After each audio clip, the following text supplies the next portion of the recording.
उपवासाचे तेच पदार्थ खाऊन जर कंटाळा आला असेल तर आजची आपली रेसिपी नक्की ट्राय करा। आज मी तुमच्यासाठी नवीन अशी महाशिवरात्र स्पेशल उपवासाची एक रेसिपी घेऊन आली आहे। नमस्कार मित्रांनो, तुमचे स्वागत आहे delicious recipe Ankita with I या यूट्यूब चॅनलमध्ये। येथे आपण मध्यम आकाराची 3 रताळी जी आहेत ती सोलून घेतली आहेत, स्वीट पोटॅटो, आणि त्याला ह्याप्रमाणे आपण मोठ्या आकारामध्ये खिसून घ्यायचं आहे। मोठ्या खिचणीने खिचला आहे। त्यानंतर त्याला एका पाण्यामधून असं चांगलं निथळून घ्यायचं आहे, म्हणजे त्याचा जो एक्स्ट्रा स्टार्च आहे तो निघून जाईल। एका प्लेटमध्ये ते सर्व काढून घ्यायचं आहे। एका पाण्यामधून धुतलेला हा रताळ्याचा किस आपण एका प्लेटमध्ये काढून घ्यायचा आहे। यामध्ये चवीनुसार सेंधव मीठ टाकून घ्यायचं आहे। सेंधव मीठ उपवासासाठी चालतं म्हणून ते वापरत आहे इथे। त्यानंतर ह्यामध्ये आपण अरारूट पावडर टाकून घेणार आहोत। तुमच्याकडे अरारूट नसेल तर तुम्ही शेंगाड्याचे पीठ देखील टाकू शकता। हे पीठ टाकण्यामागचं कारण म्हणजे आपण जो हा किस पाडून घेतलाय त्याला चांगलं बाइंडिंग येण्यासाठी आपण हे ह्यामध्ये पीठ टाकून घेत आहोत। तुम्ही हे स्किप देखील करू शकता। तुम्हाला जर कुठलं पीठ नसेल टाकायचं तुम्ही नाही टाकलं तरी चालेल, आणि उपवासासाठी नसेल बनवणार तर तुम्ही इथे कॉर्नफ्लॉवर देखील वापरू शकता। त्यानंतर एका बाउलमध्ये आपण किसलेला नारळ घ्यायचा आहे। 1 वाटी नारळ घेतला, त्यामध्ये मूठभर शेंगदाणे हे भरकट वाटून टाकले आहेत। त्यानंतर तिखटाप्रमाणे हिरवी मिरची घेतली आहे। मिरचीचे प्रमाण तुम्ही तुमच्या आवडीनुसार कमी जास्त करू शकता।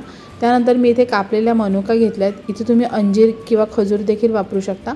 त्यानंतर तुम्हाला जर उपवासाला कोथिंबीर चालत असेल तर मी कोथिंबीर टाकली, तुम्ही देखील टाकू शकता। आणि ह्यामध्ये देखील आपण सेंधव मीठ वापरणार आहोत, आणि त्याचनुसार 1 चमचा आपण इथे साखरेचा वापर करणार आहोत। त्यामुळे छान अशी आपली ह्या मिश्रणाची टेस्ट जी आहे ती बॅलन्स होईल। सर्व छान एकजीव करून घ्यायचं आहे। मीठ सर्वत्र छान पसरलं पाहिजे, म्हणजे आपलं मिश्रण जे आहे ते परफेक्ट असं तयार होतं। हे बघा, सुंदर असं मिश्रण बनवून तयार झालं आहे। पुढची रेसिपी करून घेण्यासाठी आपण इथे आप्पे पात्राचा वापर करणार आहोत। आप्पे पात्राला तूप लावून घ्यायचं आहे आणि ब्रशने ते सर्वत्र छान पसरवून घ्यायचं आहे। त्यामुळे आपले आपण जे रताळ्याचे बाईट्स बनवतोय ते ह्याला चिकटणार नाही। त्यानंतर रताळ्याचा जो किस आपण बनवून बाजूला ठेवलेला तो ह्याप्रमाणे ह्यामध्ये टाकायचा आणि त्याला खोलगट आकार असा बनवून घ्यायचा आहे, जेणेकरून आपण बनवलेलं मिश्रण आहे हे यामध्ये आपण छान असं स्टफ करू शकतो। या दरम्यान गॅसची जी फ्लेम आहे ती आपण लो ठेवणार आहोत, आणि त्यामध्ये आता आपण जे बनवलेलं मिश्रण आहे नारळाचं ते टाकून घेणार आहोत। हे छान असं मिश्रण भरून घ्यायचं आणि पुन्हा वरून रताळ्याचं जो मिश्रण आहे ते लावून घेणार आहोत आपण। त्यामुळे छान असे ह्याचे बाईट्स बनवून तयार होतील।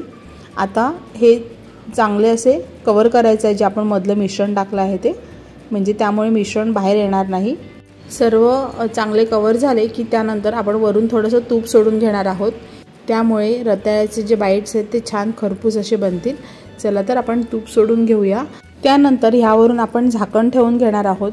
त्यामुळे रताळ्याचा जो किस आहे तो चांगल्या प्रकारे शिजला जाईल। मध्येपर्यंत चांगलं रताळ शिजलं पाहिजे, त्याशिवाय आपले जे रताळ्याचे बाईट्स आहेत ते क्रिस्पी असे छान होणार नाही। अगदी 5 ते 6 मिनटं हे आपण झाकण ठेवून घेतलं आहे। त्यानंतर हे बाईट जे आहेत ते छान चमचीने असे पलटून घ्यायचे आहेत। तुम्ही बघू शकता किती सुंदर असा रंग आला आहे ह्याला, आणि खाण्यासाठी तितकेच अप्रतिम लागतात। 5 ते 6 मिनटामध्ये छान असे हे शिजतात। रताळा चांगलं खिचल्यामुळे अगदी पटकन शिजलं जातं, कारण ते खूप सॉफ्ट असतं आणि खूप पटकन असे बनवून तयार होतात आणि तितकेच चविष्ट लागतात। तुम्ही नक्की ट्राय करून बघा, कारण आपण नेहमी साबुदाण्याची वडे, साबुदाण्याची खिचडी, भगर हे सगळं खाऊन खरंच कंटाळा येतो। त्यामुळे अशी काहीतरी वेगळी रेसिपी नक्की ट्राय करून बघा।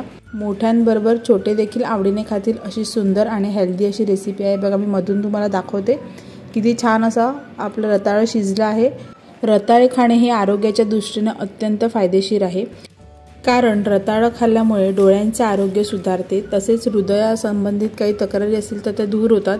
तणावमुक्तीपासून मुक्तता मिळते, पचनक्रिया सुधारते, रोगप्रतिकारक शक्ती वाढवते। त्याचप्रमाणे रताळं खाल्ल्यामुळे भूक मुळात कमी लागते। त्यामुळे तुम्ही रताळा आहारामध्ये नक्की समावेश करून घेऊ शकता। त्यामुळे उपवासासाठी रताळ्याची ही रेसिपी एक उत्तम असा पर्याय तुम्ही बघू शकता, आणि अत्यंत हेल्दी आणि सोपी अशी ही रेसिपी आहे, तर नक्की तुम्ही ट्राय करून बघा। तुम्हाला आजची रेसिपी कशी वाटली ती कमेंटद्वारे नक्की कळवा, आणि रेसिपी आवडली तर लाईक, शेअर, सबस्क्राईब करायला विसरू नका। चला तर लवकरच भेटू अशा झटपट आणि सोप्या रेसिपींसह। तोपर्यंत बाय बाय।